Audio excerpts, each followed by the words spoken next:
طيب اللينثد بارشل من الحاجات اللي كانت ترندي قوي خلال الفترة اللي فاتت والشهور اللي فاتت. نزلت النهارده دراسة جديدة تتكلم عن أهمية اللينثد بارشل ريبس في بعد ما بتوصل للفيلير في الفور رينج اوف موشن في السمانة، هتبتدي تكمل عدات جزئية في الاستطالة لغاية لما توصل للفيلير أكتر. فبالتالي كأنك حطيت تنشن أعلى بقى عن طريق الفوليوم أو عن طريق اللينثد بارشل. مش معروف الميكانيزم الرئيسي. خليني أنبه لك كذا حاجة. أول حاجة ان الموضوع ده انا ذكرته قبل كده، مش جديد، والموضوع دوت انا مجربه وحسيت بفرق او تطور ملحوظ عندي في السمانه. ممكن يكون بسبب ان انا بذلت فيها مجهود اكتر، ممكن يكون بسبب ان ده كان فوليوم اعلى. الميكانيزم بقى ذات نفسه بتاع اللينثد بارشل ده بعد الفور رينج اوف موشن مش معروف. بالنسبه لي لما بنيجي ندور قوي او في الابحاث السابقه اللي قبل كده، خاصه الحاجات اللي بتتكلم عن السمانه والتراي والباي، هتلاقي ان بعض العضلات ليها بعض الخصائص المختلفه.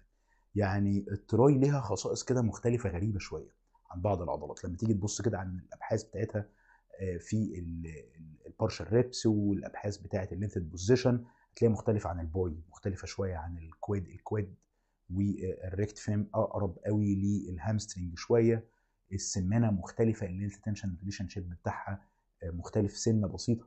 فبالتالي بتحس ان هي بتستفيد اكتر من السمانه. كان كريس بيتكلم عليها وشرح الموضوع دوت بالتفصيل برضو، من الناس الجميله اللي انا استفدت منها في الجزئيه ديت.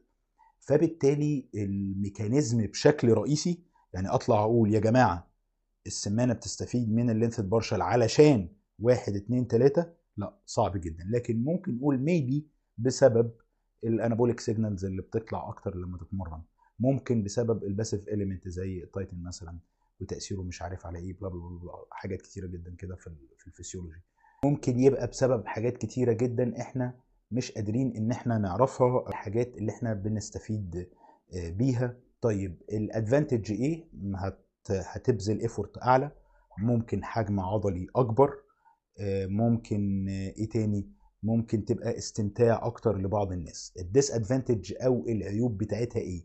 ماسل دامج اعلى، فبالتالي الام عضليه ودي او ام اس اعلى، خصوصا تاني يوم وتالت يوم التمرين. فبالتالي هنحتاج نبتدي فيها بفوليوم اقل، يحصل لك ادابتيشن، يحصل لك تاقلم، بعد كده تبقى ترجع تزود تدريجي. عرضه اكتر للاصابات لو انت وتر اكيليس عندك او اكيليس تندن عندك مش متاهل احسن حاجه، وحطيت لود عالي جدا، ممكن تعرض نفسك لا قدر الله لاصابه في التندون، يحصل مشكله فيه. فبالتالي لازم نبتدي فيها بلود قليل وتزود تدريجي. مش مناسبه لبعض الناس الرياضيين او الاثليت. لما تيجي مثلا انا النهارده لعبت بارشال ريبس في اللينتد بوزيشن، وكده كده عارف ان انا قدامي يوم ريكفري كامل او يومين اتنين، وعندي ماتش كوره مثلا تاني يوم او تالت يوم، مش هينفع ان انا امارس معاها سبرنتات وجري واكتيفيتيز عاليه جدا فيها كثافه او شده تدريبيه عاليه، ممكن اعرض نفسي لمشاكل، محتاج فتره ريكفري بعدها كويس جدا. فانا هراعي الحاجات دي، انا مش بخوفك ولكن بحذرك، يعني بقول لك خلي بالك لما تيجي تستخدم الحاجه دي ليها عيوب وليها مميزات، عشان اقدر اخد المميزات واقلل العيوب بدون ما اعرض نفسي لمشاكل. برضو من المميزات مثلا ان التمرين في الاسنتريك او في السلبي او الاهتمام بيها ان هو بيزود الاستفنس بتاعه التندون. فدي ميزه، يعني عشان بس في ناس بتفتكر ان الاستفنس بتاع التندون ده عيب، لا، ده مش ماسل استفنس، ده استفنس في التندون ذات نفسه. فبالتالي ده ممكن يبقى ميزه. طيب هل ده مش هيتحقق في الفور رينج اوف موشن؟ هيتحقق في البارشال ريبس بس؟ لا، ما عندناش ستاديز تقول لنا الكلام ده. لكن طبيعي طالما بتهتم قوي بالجزء الاسنتريك وتنزل لغايه تحت وبتعمل ديب ستريتش، فانت كده كده هيوصل لك البينيفيت دي، او هتتحقق عندك البينيفيت دي، خصوصا مع الهيفي لودز والستريتشز اندر لودز. طيب انا كده يكاد يكون قلت لك معظم المميزات والعيوب اللي حاضره في ذهني حاليا. لو انت عندك مميزات او عيوب انا ما ذكرتهاش اكتبها لي تحت في التعليقات علشان خاطر نبقى ناكد عليها الفيديوهات الجايه.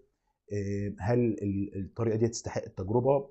تستحق التجربه، بس زي ما انا قلت لك التكنيكس بتاعتك تبقى مظبوطه، اللودز اللي انت هتستخدمها تبقى مناسبه ليك، وفي نفس الوقت تبتدي بعدد مجاميع قليله وشده تدريبيه قليله، وتبتدي تعمل انكريزمنت كده او تزود بروجريسيف اوفرلود واحده واحده يا معلم، لغايه لما ربنا يكرمك بسمانه قد كده. يلا سلام عليكم.